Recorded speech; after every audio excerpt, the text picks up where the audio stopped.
வணக்கம் மக்களே! இன்னைக்கான காணொளியில நம்ம நிஃப்டி மண்டே எப்படி ஓப்பன் ஆகுங்கிற ப்ரெடிக்ஷன பத்தி பார்க்கலாம். அதுக்கப்புறம் விப்ரோ, டெக் மஹிந்திரா ரிசல்ட்ஸ பத்தி பார்க்கலாம்.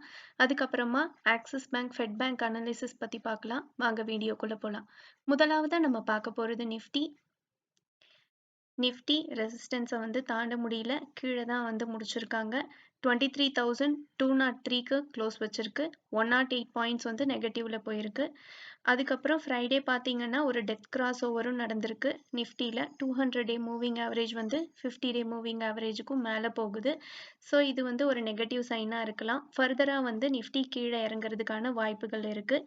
அடுத்த சப்போர்ட் லெவலாக 22,800 இருக்கு. அடுத்ததா பேங்க் நிஃப்டியும் ஒரு இறக்கத்தை தான் கொடுத்துருக்கு. 48,540க்கு க்ளோஸ் வச்சிருக்கு. 738 பாயிண்ட்ஸ் வந்து நெகட்டிவ்ல போயிருக்கு. பேங்க் நிஃப்டி ஃப்ரைடே அன்னைக்கு லோ பார்த்தீங்கன்னா கரெக்டாக வந்து சப்போர்ட் லெவலில் இருக்குது 48,302க்கு. ஆனால் அது இன்னும் ப்ரீச் பண்ணலை. பட் ஆக்சிஸ் பேங்கோட ரிசல்ட் வந்து டிசப்பாயின்மெண்ட்டை கொடுத்துருக்கிறது காரணமாக வந்து ப்ரைவேட் பேங்க்ஸ் எல்லாம் வந்து நல்ல இறக்கத்தை வந்து கொடுத்துருந்தாங்க.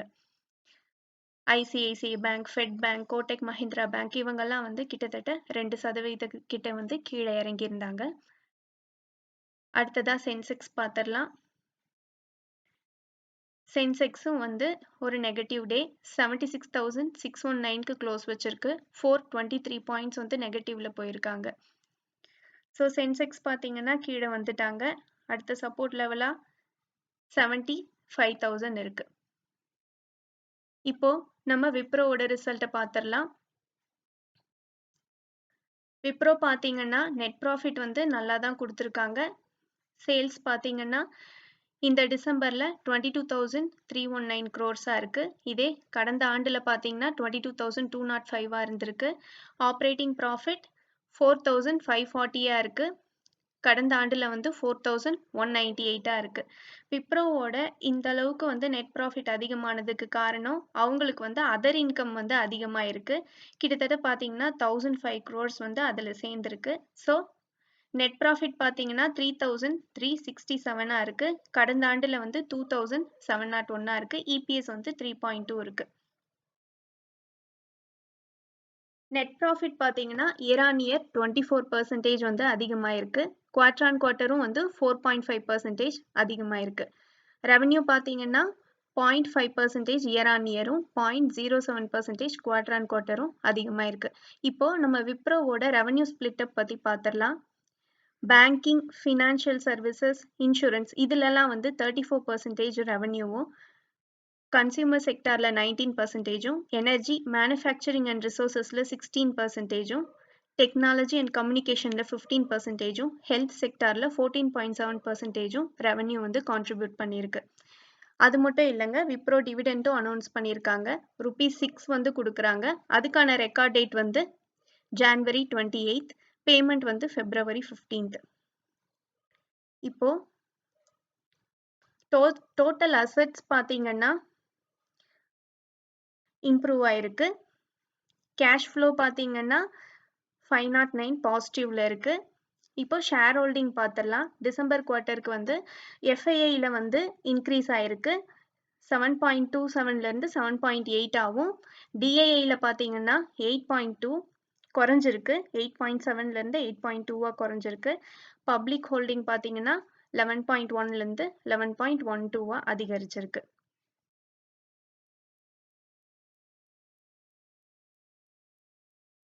அடுத்ததா பார்த்தீங்கன்னா நம்ம டெக் மஹிந்திராவோட ரிசல்ட்டை பற்றி பார்த்துடலாம்.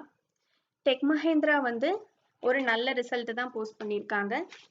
ப்ராஃபிட் ஆஃப்டர் டேக்ஸ் பார்த்தீங்கன்னா கிட்டத்தட்ட 90% கிட்ட வந்து அதிகமாயிருக்கு. ரெவன்யூ வந்து 1% அதிகமாயிருக்கு. சேல்ஸ் பார்த்தீங்கன்னா இயர் ஆன் இயர் இன்க்ரீஸ் ஆயிருக்கு. 13,286 இருக்கு இந்த குவார்ட்டரில். இதே வந்து கடந்த ஆண்டில் 13,101 இருந்திருக்கு. ஆப்ரேட்டிங் ப்ராஃபிட் பார்த்தீங்கன்னா நல்லாவே இம்ப்ரூவ் ஆயிருக்கு. 1,809 crores இருக்கு. ஆப்ரேட்டிங் ப்ராஃபிட் மார்ஜின் வந்து இன்க்ரீஸ் ஆயிருக்கு. கடந்த ஆண்டில் 9%, இப்போ வந்து 14% இருக்கு.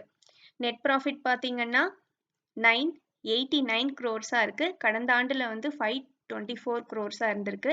இது வந்து குவார்டர் ஆன் குவார்டர்ல வந்து கம்மியா இருக்கு. கடந்த குவார்டர்ல வந்து 1258 crores-ஆ இருந்திருக்கு. EPS பாத்தீங்கன்னா கொஞ்சம் குறைஞ்சிருக்கு குவார்டர் ஆன் குவார்டர்ல. இப்ப வந்து 10.05-ஆ இருக்கு. அடுத்ததா டெக் மஹேந்திரா பாத்தீங்கன்னா உண்மையிலேயே ஒரு நல்ல ரிசல்ட் தான் கொடுத்திருக்காங்க.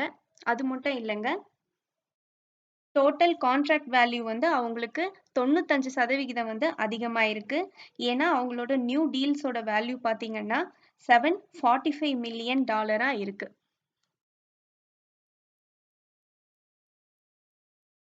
அடுத்ததா பாத்தீங்கன்னா நான் வந்து ரிலையன்ஸோட ரிசல்ட்டை வந்து போஸ்ட் பண்ண முடியல, ரெவ்யூ கொடுக்க முடியல. இப்ப அதை பத்தி ஒரு கிளான்ஸ் பார்த்துடலாம். ஜியோ பிளாட்ஃபார்ம்ல இருந்து பார்த்தீங்கன்னா ரெவென்யூ 11% அதிகரிச்சிருக்கு. எபிட்டா பார்த்தீங்கன்னா 11.5% அதிகமாக இருக்கு. ரிலையன்ஸ் ரீட்டைலில் பார்த்தீங்கன்னா 22% இயர் ஆன் இயர் அதிகமாக இருக்கு. எபிட்டா 31% அதிகமாக இருக்கு. ஆயில் டு கெமிக்கல்ஸில் வந்து ரெவென்யூ 2.5%-ஆக குறைஞ்சிருக்கு. எபிட்டா வந்து 1% அதிகமாக இருக்கு. ஆயில் அண்ட் கேஸ் செக்டாரில் வந்து ரெவென்யூ 5%-ஆக குறைஞ்சிருக்கு இயர் ஆன் இயர். எபிட்டாவும் 4.1%-ஆக குறைஞ்சிருக்கு. ஓவரால் ரிசல்ட் பார்த்தீங்கன்னா இயர் ஆன் இயர்ல நெட் ப்ராஃபிட் 7% அதிகமாயிருக்கு. ரெவென்யூ பார்த்தீங்கன்னா 7.7% இயர் ஆன் இயர் அதிகமாயிருக்கு ரிலையன்ஸ்ல. அடுத்ததா நம்ம பார்க்க போறது ஆக்சிஸ் பேங்க். ஆக்சிஸ் பேங்கோட ரிசல்ட் ரியாக்ஷனா இந்த ஸ்டாக் வந்து கிட்டத்தட்ட 4.5% குறைஞ்சிருக்கு. ஆல்ரெடி வந்து அவங்க தேர்ஸ்டேல 52 வீக் லோல இருந்தாங்க. இப்போ புதுசா வந்து அடுத்த லோவை வந்து ரெக்கார்ட் பண்ணியிருக்காங்க. 991க்கு க்ளோஸ் வச்சிருக்காங்க. இப்போதைக்கு இவங்களோட பிரைஸ் டு புக் வேல்யூ வந்து கிட்டத்தட்ட 1.95 கிட்ட இருக்கு. ஸோ அது கொஞ்சம் அதிகமாக தான் இருக்கு. ஸோ நம்ம இந்த ஸ்டாக்கை வந்து 800 அந்த ரேஞ்சை வந்து ரீச் பண்ணும்போது நம்ம கொஞ்சம் கொஞ்சமா கன்சிடர் பண்ண ஆரம்பிக்கலாம். ஸோ 800 ரேஞ்ச் எல்லாம் வரும்போது பிபி வந்து 1.5 கிட்ட வந்துடும். ஸோ தொடர்ந்து வந்து இந்த ரிசல்ட் காரணமா வந்து ஒரு நெகட்டிவ் பெர்ஃபார்மன்ஸை கொடுத்தாங்கன்னா மார்க்கெட்டும் வந்து இப்போ நெகட்டிவா தான் இருக்கு. ஸோ அப்போ வந்து நமக்கு இந்த ஸ்டாக்கை கன்சிடர் பண்றதுக்கான ஒரு ஆப்பர்ச்சுனிட்டி ஓப்பன் ஆகும். அடுத்ததா பாத்தீங்கன்னா 700 அந்த ரேஞ்ச் எல்லாம் வந்துச்சுன்னா வரும்னு சொல்லல, ஒருவேளை வந்துச்சுன்னா நமக்கு வந்து அது ஒரு நல்ல ஆப்பர்ச்சுனிட்டியா இருக்கும் இந்த ஸ்டாக்கை வந்து அக்யூமுலேட் பண்றதுக்கு. அடுத்ததா நம்ம ஃபெட் பேங்க் பத்தியும் பார்த்துடலாம். ஃபெடரல் பேங்க் பார்த்தீங்கன்னா பிரைஸ் டு புக் வேல்யூ வந்து இப்போ ஒரு 1.2 கிட்ட தான் இருக்கு. ஸோ நல்ல சப்போர்ட் லெவலாக வந்து 182 இருக்கு. இது வந்து அக்டோபர்ல வந்து இந்த ரேஞ்சில் இருந்திருக்காங்க. ஸோ 182 கிட்டலாம் வந்துச்சுன்னா வந்து ஆல்ரெடி ஹோல்ட் பண்ணிட்டு இருக்கவங்க கொஞ்சம் கொஞ்சமாக அக்யூமுலேட் பண்ணலாம். அடுத்ததா வந்து நல்ல சப்போர்ட் லெவலாக வந்து 167 இருக்கு. ஸோ அந்த ரேஞ்செல்லாம் வந்துச்சுன்னா நல்ல வந்து கன்சிடரபிள் லெவலாக இருக்கும்.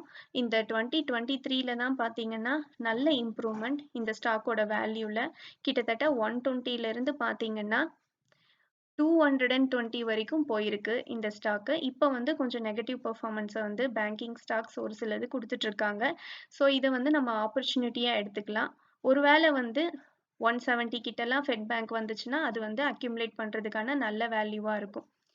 இதே மாதிரி தான் ஆக்சிஸ் பேங்க்கும் நல்ல ஏற்றத்தை கொடுத்தனால இப்போ வந்து கொஞ்சம் ஒரு ரிசல்ட் ரியாக்ஷன் காரணமாக நெகட்டிவ் பெர்ஃபார்மன்ஸ் கொடுத்துட்டு இருக்காங்க. ஸோ அதுலேயுமே வந்து நமக்கு ஆப்பர்ச்சுனிட்டி ஓப்பன் ஆகும்போது நான் வந்து உங்களுக்கு அப்டேட் பண்ணுறேன். ஸோ ஸ்டாலியன் ஐபிஓ இதை பற்றி நம்ம ஆல்ரெடி டிஸ்கஸ் பண்ணியிருப்போம்.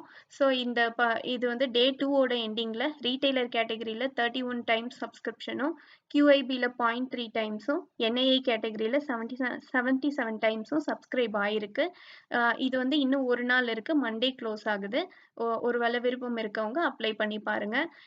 எனக்கு வந்து லக்ஷ்மி டென்டல் ஐபிஓவில் அலாட்மெண்ட் கிடைக்கல. ஒருவேளை யாருக்காவது கிடைச்சிருந்தா அதுக்கு நான் வாழ்த்துக்களை சொல்லிக்கிறேன். நன்றி மக்களே, மீண்டும் ஒரு நல்ல காணொளியில சந்திப்போம். இந்த காணொளி உங்களுக்கு பயனுள்ளதா அமைஞ்சிருந்தா இந்த சேனலுக்கு சப்ஸ்கிரைப் பண்ணுங்க. நான் செபி ரெஜிஸ்டர்ட் அட்வைசர் இல்ல. உங்களுக்கு பங்குச்சந்தை முதலீட்டுல சந்தேகங்கள் இருந்தா செபி ரெஜிஸ்டர்ட் அட்வைசரை தொடர்பு கொள்ளலாம். நன்றி மக்களே.